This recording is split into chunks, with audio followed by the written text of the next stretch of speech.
to Finding Calm in the Chaos. I am Denise Sith, and this is my podcast.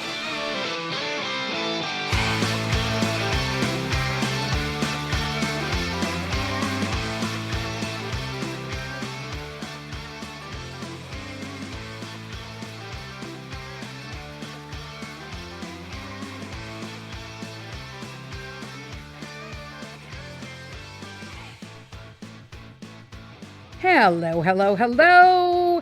Welcome to another edition of Finding Calm in the Chaos. I am Denise Sith, and today we are talking about 8 small little things that you can do to change your family. I always talk about, self-growth, self-development. In fact, I can honestly say that a lot of people have maybe over-talked and talked too much about self-development because, we can read all the books that we want. You could attend all the seminars that you want. You could pay for all the coaches that you want. However, if you're not actually implementing those changes in your everyday life, you're going to keep reading books. You're going to keep reading them because nothing's going to happen, right? I can read a ton of books, but if you don't actually start implementing them, then nothing's going to get done. And so I have been implementing changes personally over the last 2.5 years. And now I am incorporating new ways and little changes that I could make as a parent, as a wife, right? So we like to include Peter in our family meetings and whatnot because number one, we want him to understand he has a voice and that he's part of the family. I mean, does that mean I'm going to give him access to our bank account? No, it's just not how it goes. But, you can be successful and make lasting changes as a parent, right? Little tiny changes, right? Little tips, big results. Okay. Because let's be honest. Okay. So no mom is full of more false hope than when she puts up a new chore chart. Okay. Right.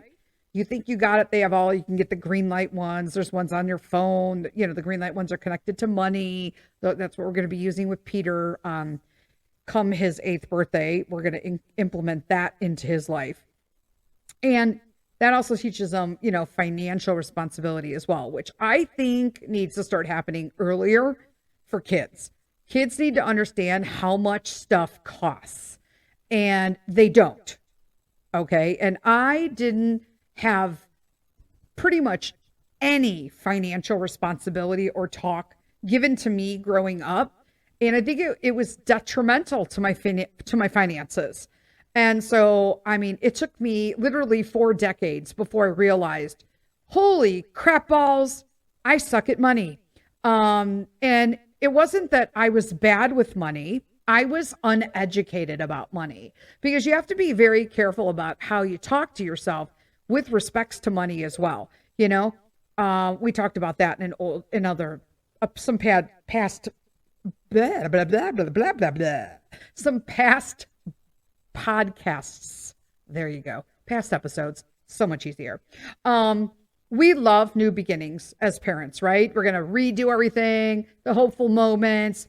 We're going to vow to be better. Our children are going to be more responsible and respectful. And as parents, we're going to be more present and patient. This year is going to be different, right? But change is difficult, okay? Particularly change that lasts, right? Long-term change, right? Not just like this is what we're doing this year, okay? Because without steady, determination, okay, your changes are neglected after a while, okay? It's sort of like a resolution. You make a resolution, it lasts for maybe 3 months max, and then it's gone. You want these changes to be implemented, but also small changes that will make a long-term difference. So sometimes we strike gold on that. You make a change, right?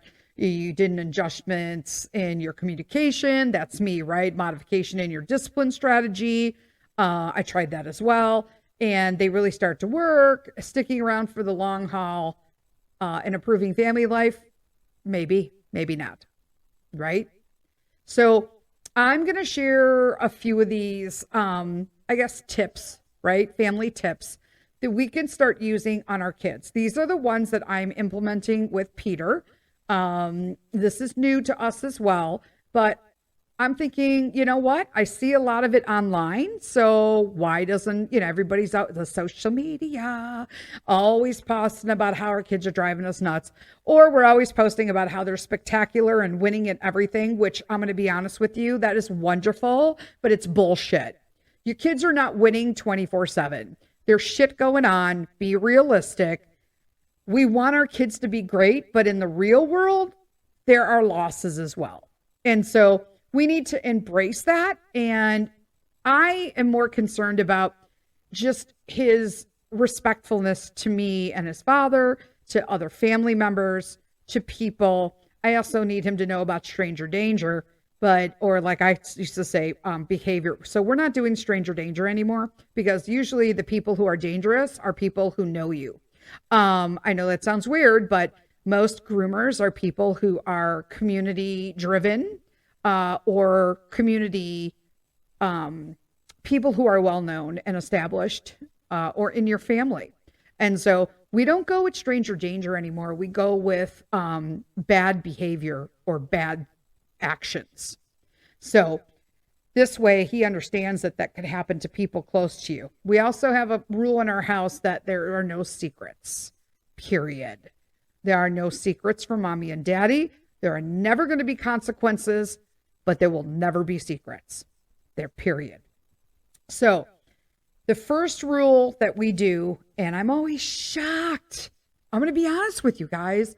I'm super shocked how many people don't do this. And that's have dinner as a family. It's a small change, okay? Because when our kids are young, right, we started to see that our captivity to activity was keeping us from eating meals together, right? We ate anywhere but together, often with like television blaring, right? But we decided, Mr. Sith and I, that we're having meals together as a family. And this is a change that we're putting our foot down, right? There are no ifs, ands, or buts. We're going to fight for this one. Okay. It requires intentional planning, which means you have to have actual 3 meals a day. Now for me, obviously I have the first 2 meals with him, except for on the weekends, because Mr. Sith is at work. We turn down activities that keep us away from home at dinner time. Okay. So if we're doing something, it's going to have to be rare and far and few between that we're going to do something around dinner time. And when I say dinner time, that means 5 to 6 o'clock. We don't eat past 6 in my house, or 6:30 at the latest, just because it's simply just not healthy. It's a poor habit to get anybody into, yourself, your children, anybody. I understand that some people struggle with that, but I'm telling you, kids who have trouble sleeping, kids who have too much hyperactivity, kids who are gaining weight, kids that are being like mouthy, all that stuff. The sleep schedules are important. Okay. So, crock pots. Okay. Menu planning is essential. Crock pots, I'm telling you, all of that stuff. Instapots, whatever you want to call it, whatever you got. I don't really care. They're 30-minute meals. You could buy a meal, bring it home, microwave it, throw it in I don't care, whatever works for your family. Okay. But there has to be an absolute rule with eating dinner as a family. And that is the TV's turned off before you sit down. And Mr. Sith and Peter have to be responsible for setting the table or putting the napkins out and the utensils and getting drinks and whatnot. Okay. I will tell you that when that happens, okay, you're going to provide yourselves with, you're laying the pavement, number one, for an amazing habit for them to spend time with their families in the future, right? Or their significant others. And they will, what you can talk about, stories, just ask them how their day was. It helps them with table manners. Pete loves to eat, but I will tell you, he has the worst table manners because he wants to eat, so he'll use his hands. He really thinks that like utensils are a waste of time. I get that, right? He's 7. I get it. But I also get that, we're going to be going out and you're going to have girlfriends and you're going to have friends. And you're going to eat by people's houses or you're going to eat dinner. We're going to be traveling. I would like for you to not eat like a caveman when we're in Venice, stuff like that. So all of these things take place around the table. Digestion, it's healthier, right? You're going to sit at the table and you are literally going to see that you're going to have better conversation. You're going to understand each other more. You'll find there's a longer term respect for things. You're going to laugh together more. You may cry together more. It is a time for you to make your children understand that what they say matters and what happens in their life is important to you as well. Not just what you do during the day or what daddy does at work or mommy does at work, all of that. But it's super important, okay? It's the place where you can celebrate all of life's little accomplishments and include your children in on that. And clean up after together, okay? Peter, we're really trying to drive this home. Sometimes he just gets up and I'm like, nope, not yet. We want him to ask to be excused from the table before he washes up or just leaves to go do his things. Yeah, we struggle with that a little bit right now. But again, he's only 7, And so I know he doesn't enjoy being at the table with us that long, but I also don't make him sit there while, we're just chit-chatting and doing all that stuff. When we're done eating, if I still have food on my plate, the rule of thumb is that he can't excuse himself from the table if myself or Mr. Sith still have food on our plates. When our plates are empty, absolutely, yes, you can excuse yourself from the table. In fact, when you excuse yourself, grab this plate and stick it in the dishwasher. There's that. Tip number 2, offering grace in frustrating moments, right? It's a small change, right? So, the biggest change in my parenting started when I started hugging Pete when I wanted to yell at him. I'm telling you, this makes a difference. So your kids are only small for a short time, guys. All right. And you might already know that, right? You might be at the age where your kids are already grown, but it has fully come to my awareness. And I recognize that I'm only going to have him as 7-year-old Pete until he turns 8. And I'm only going to have 8-year-old Pete until he turns 9. And I'm not going to ever get, little Pete back after that. So it is important for me to recognize that no matter what, when I feel like I'm going to get super mad, I started to hug him. You know what? I need a hug. You need a hug. Let's hug it out. And then he'll usually say, can we do a start over? Yeah, we can definitely do a do-over. And then we'll hug on that as well. Okay. When the incident fades a bit, then you could talk about what happened and what you can learn from it. Okay. But in the actual moment, just hug it out. You get mad, hug it out. Do it. Even if it's like a younger kid and they just put like a sack of flour all over the floor, I encourage you to sit on the floor with them and hug it out and laugh. Then clean it up, preferably with them in a restricted area.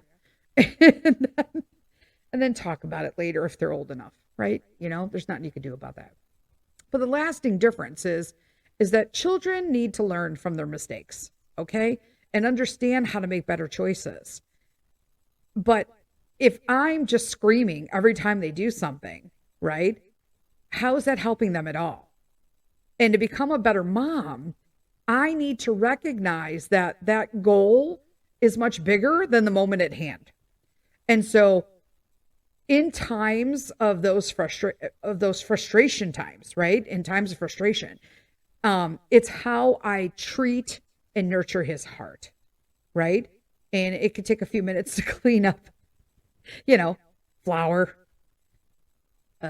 oobleck, slime, but it's much longer to mend a broken spirit, right? And I come from that in my childhood, just not ever feeling like I'm being taken care of. I didn't always feel safe and provided for. I was provided for, but I just didn't always have that feeling. And that stemmed into, me becoming an adult, having a lot of issues. So I want to make sure that I am not providing or causing those issues for Pete. Tip number 3, pray for your kids. Seriously. Because you know what? I can't fix everything because I'm human, right? But you know who could handle all of your fears and your frustrations? And just give them all to God. I know nothing about raising protectors, promise keepers, and peacemakers, but I know how to pray. I want to raise a man who will respect women, who's going to love God, and I'm going to pray for that. And I'm going to cry out to God on their behalf that I need help making sure I'm raising this, and that hopefully I'm raising a boy who understands that God is there for them. And it's important that that happens. Long distance, right? Like a lot of parents, I'm overwhelmed, exhausted. Many times I'm literally defeated or pretty damn close to it. And prayer is the missing piece of the puzzle. We've talked about this in many podcasts. Okay? Prayer is the missing piece of the puzzle of today. That stress and anxiety are so just overruling the entire composition of people's lives in today's world. And it's because we've lost a main component, and that's God, giving it to a higher power or whoever that God is for you. As long as that God will accept my God accepts all of my anxiety and stress and pain and fear and sins and everything. If it's too much to carry, I didn't never had to carry it to begin with. That's just human nature. But being able to just give it to God will do everything. So I've learned that parents who pray for their children recognize their own inability to change their children's hearts, right? Putting their faith and hope in a God who can. That's what's important here. That is super important. Tip number 4, let them own their behavior. Okay? It is important that your kids take ownership of their own behavior. Okay? And we have told Peter, when he has had his moments, we ask him to think about the type of person that they want to be in the future. What type of father, what type of mother, sister, brother, or friend. I mean, obviously, we don't do that with him. He doesn't have a sister or brother. But then we make sure that we're telling him now, if that's the kind of husband you want to be, and that's kind of friend you want to be in conversation, right?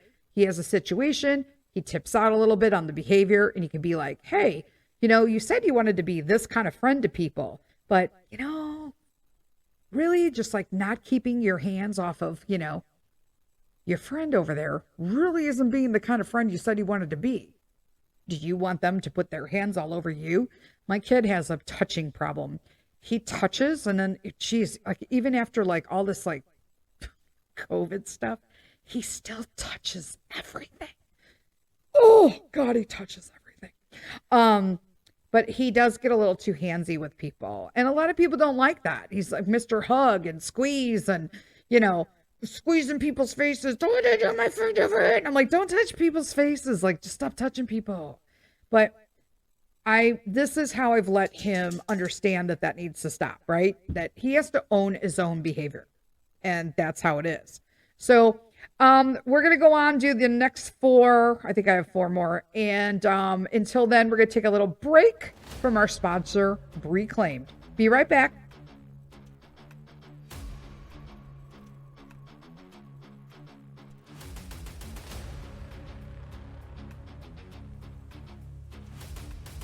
Today's episode of Finding Calm in the Chaos is sponsored by Reclaimed. Reclaimed is a one-man brand from Chicago, Illinois, specializing in handmade commercial and residential furniture and fixtures. The man behind the brand is Brian McQuaid, and the soul of his business is anchored in his handmade wood art pieces. Don't think that these pieces are just ordinary furniture and fixtures. These pieces were founded under the notion that art should be affordable to everyone. Each piece is custom designed and crafted with everything he's got, which means you're not getting a plain big box item made in mass, but a personalized, meaningful work of art that will bring compliments from whoever sees your reclaimed piece and joy with you seeing and using your piece daily.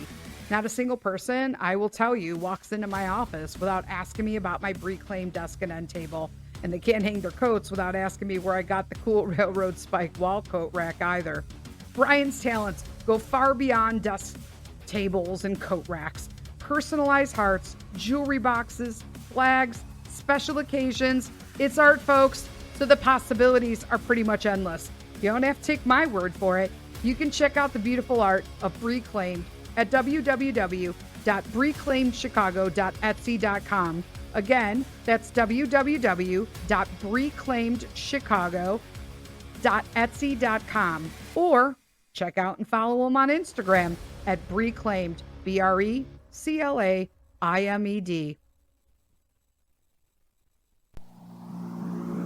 1, 2, 3, 4.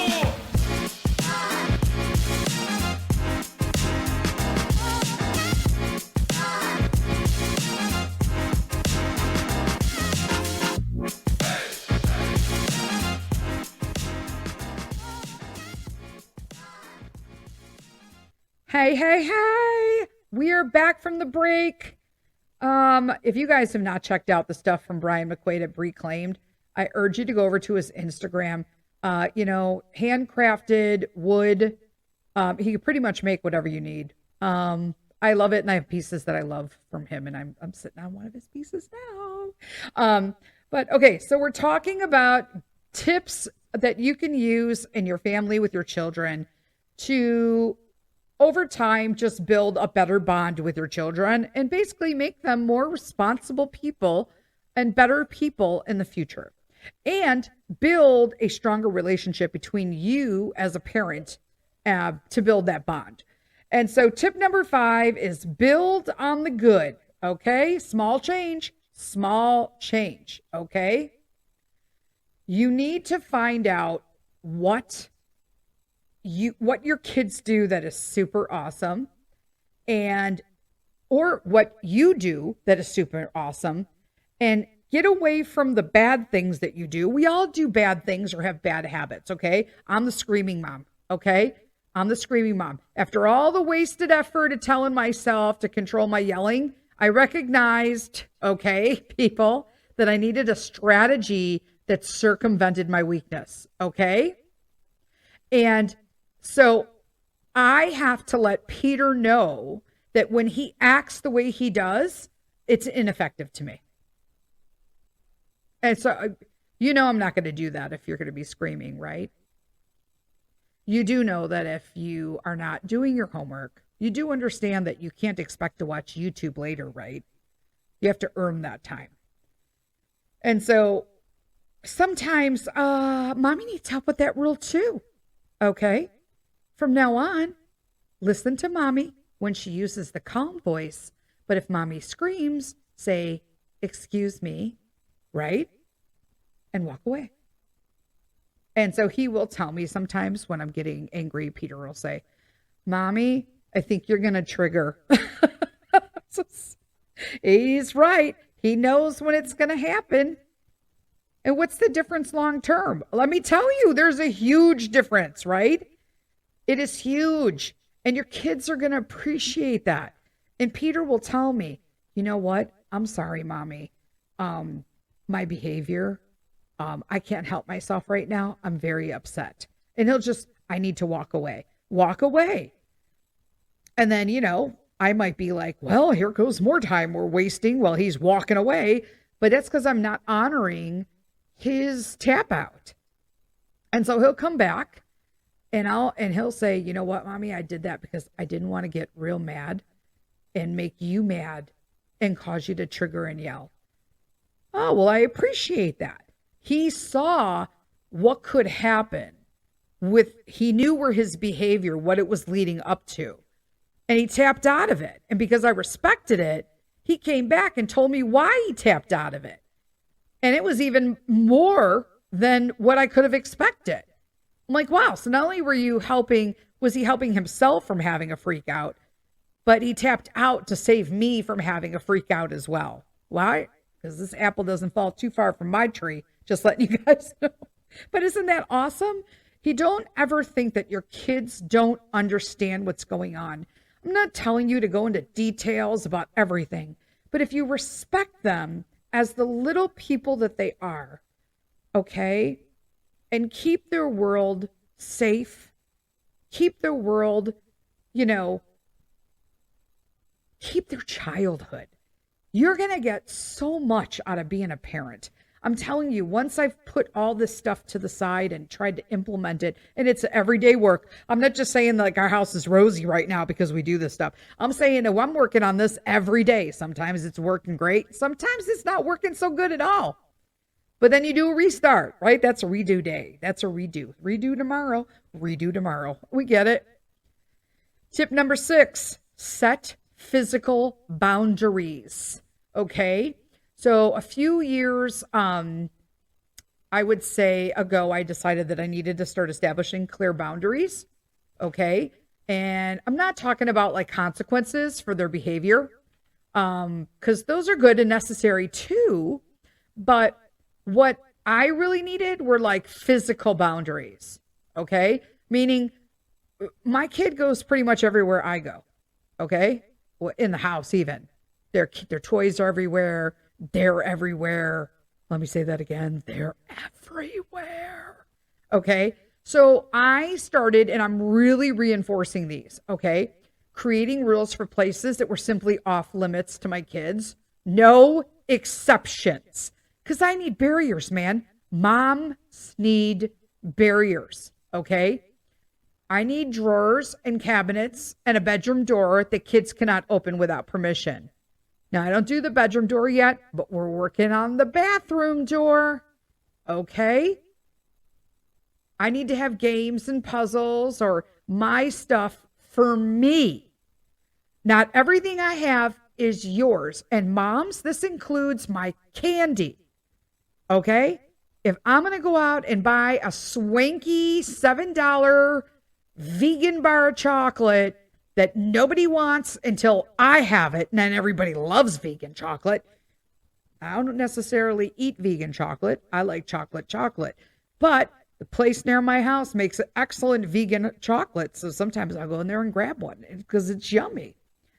But if you eat it and you want to eat it by yourself, you are not entitled to have to give a piece away to every child, husband in your house. Okay? That is your chocolate bar. Period. Your drink is your drink. Not backwashed in by every child in your house, or even one if you got one kid. What's with kids and backwash? Blech, I can't stand it. What is this going to do for you in the long run? Okay? It's going to improve your job as a parent because you are separating yourself of motherhood. Your motherhood, right, is more sane and enjoyable when you get space to yourself as a person. Because here's the thing with women, okay? With men, they find out somebody's having a baby, their wife, their significant other, whoever, okay? Your life ain't changing, dude, okay? Your body doesn't change. Your hormones don't change. You get to sleep still. You know what I'm saying? Like for men, it doesn't change. For women, everything changes. The moment you find out you're having a baby, you effectively, from that instant, are no longer the woman you were before. Period. You're never alone again. You're a mom. When you become a mom, your life, it's almost like you retire your single or your non-mom self. But she still exists. And she deserves to have her own space. She deserves to have her own food. And when I have moms who will have, I won't even talk about other moms. I'm going to talk about me. That's how much I'm passionate about this subject. If I make myself dinner and I like it my way, and I ask Pete, oh, do you want yours all cut up? Yeah, I want it cut up, Mom. So then I cut up the exact same thing on his plate, and he doesn't want to eat it because he wants to eat mine because it's whole. You're not eating that night. You're not eating that night if you don't eat that in my house. Because I already asked. And you said you wanted it cut. But no, you're not eating my food. It's the exact same thing. I've seen moms literally give up stuff on their plate after their kids have played and made like molds and statues and creations with the food on their plate, and then they're eating their food. Dude, hell, moms will eat leftovers. You know it's true, moms. You'll eat leftover scraps that you're cleaning up. You grab the extra piece of broccoli laying there. They ate everything, but now it's a cold Brussels sprout, and you're just like, because you didn't eat anything. You've just been running around like a fool. Stop doing that. Stop doing that. Because what's on your plate is yours, and what's on their plate is theirs. Please establish and make sure you understand. Motherhood is going to be far more enjoyable experience when you get your own space and your own stuff. It's okay to have that. You deserve it. You've earned it. If there's anything you get from this, understand you earned that. Tip number 7, find someone to keep you accountable. Well, I'm always here, so you can send me a message, but I will tell you I have some people that keep me accountable, including my therapist, okay? But find a friend, okay? Because they most likely, a mom friend, is going to have the same constant battle, okay? Whether it be one over clutter in your house, too many Legos on the floor. For me, I reclaimed my family room. I'm like, no, dude, you got to take all that stuff and put it in the extra bedroom. I don't want to see it. I just don't want to see it. This is the only room in my house that's like a big girl room besides my office. And now I got homeschool stuff in it. It's like not even mine anymore. It will be mine though, because we're totally cleaning everything out this summer. Like this year, I'm cleaning this whole house up. But you know what I'm saying? Like you have to have your own room. So find someone to hold you accountable. Hold each other accountable, right? Whenever you make a new step in your journey, forward or back, discuss it with that person.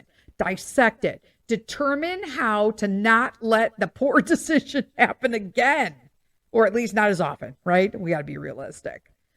And what's the lasting difference with this? The impression is that your hard work, right, and your accountability has brought a lasting change, right? You're sticking with it. You're not letting them run you over. You know, if you got more than 2 kids, bless your heart.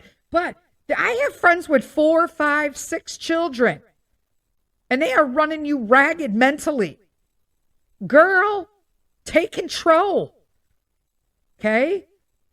Take control. Get your shit back. But here's the thing. I have never made as much progress than when I have a friend to back me up and inspire me. I'm telling you right now, it makes all the difference. Sometimes you just need someone to give you a vision for what your life can be, okay? It doesn't matter if it's a phone friend, an internet buddy, face-to-face, coffee date. Real change comes when you have someone to keep you accountable. That is just a fact.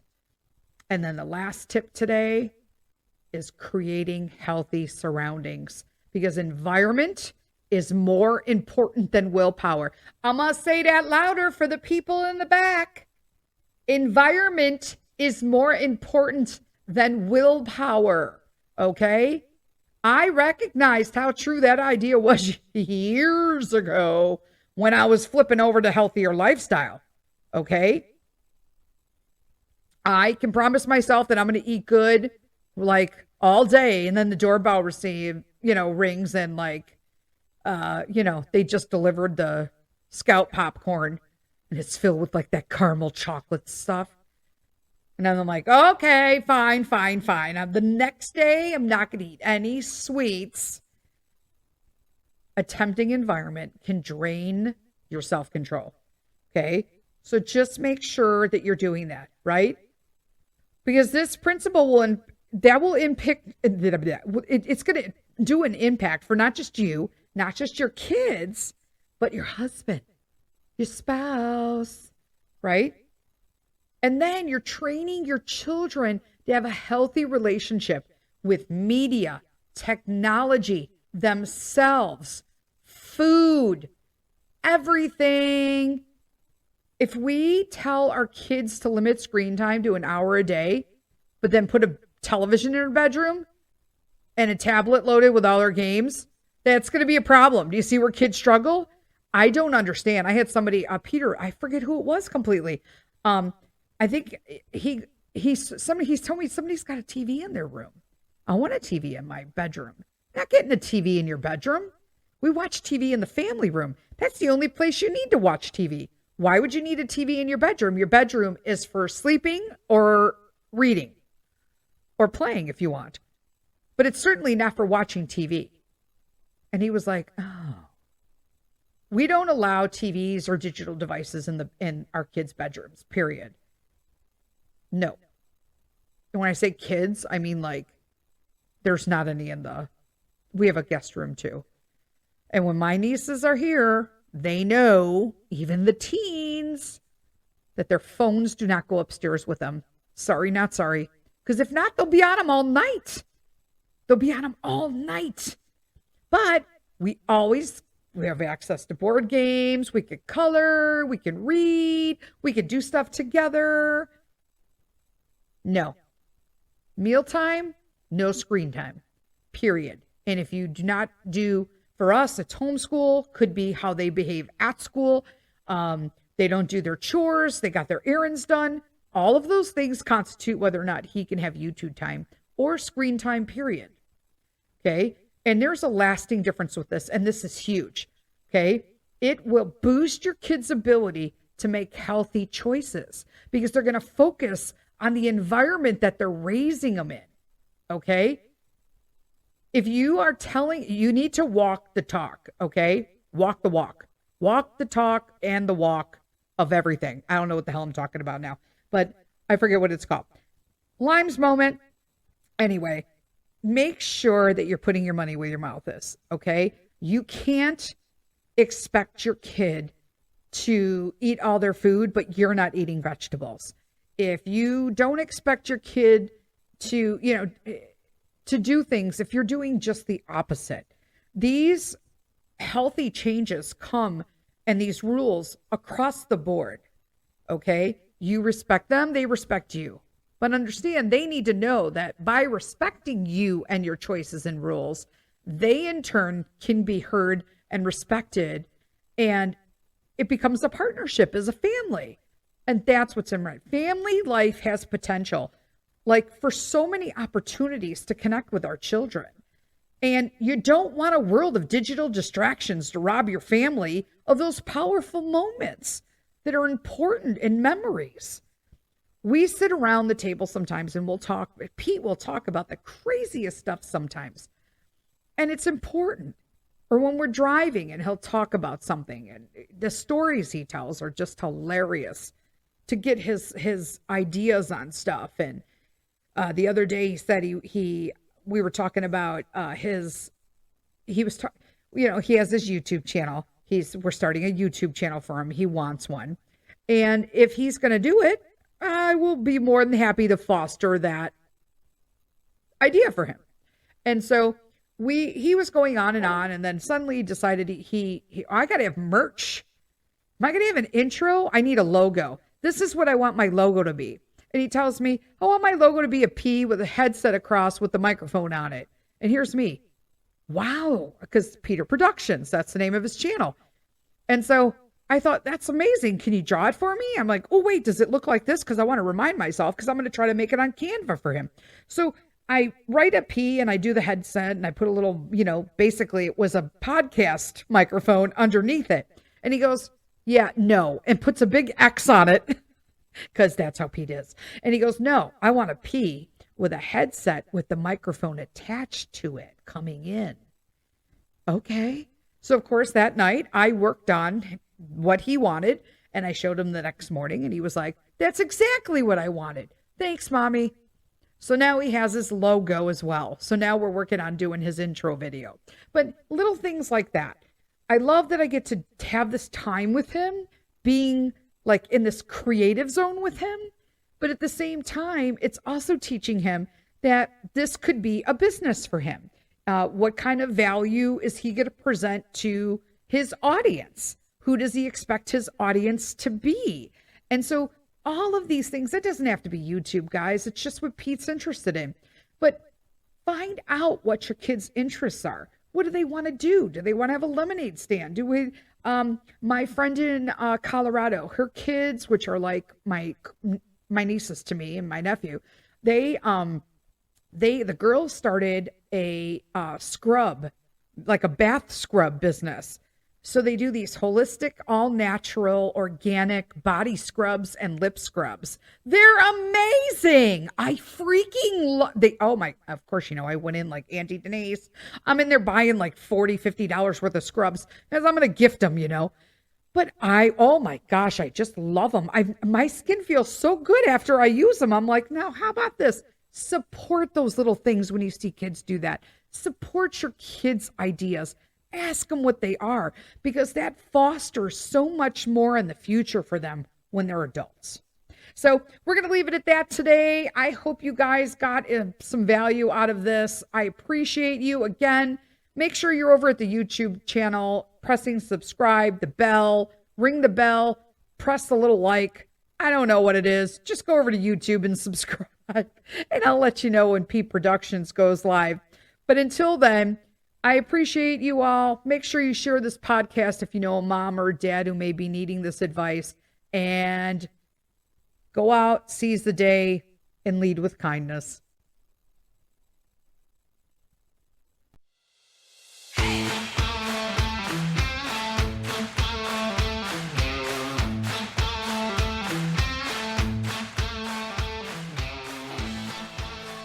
Thank you, friends, for spending this time with me today. If you found some calm listening in, please take a moment to subscribe to Finding Calm in the Chaos.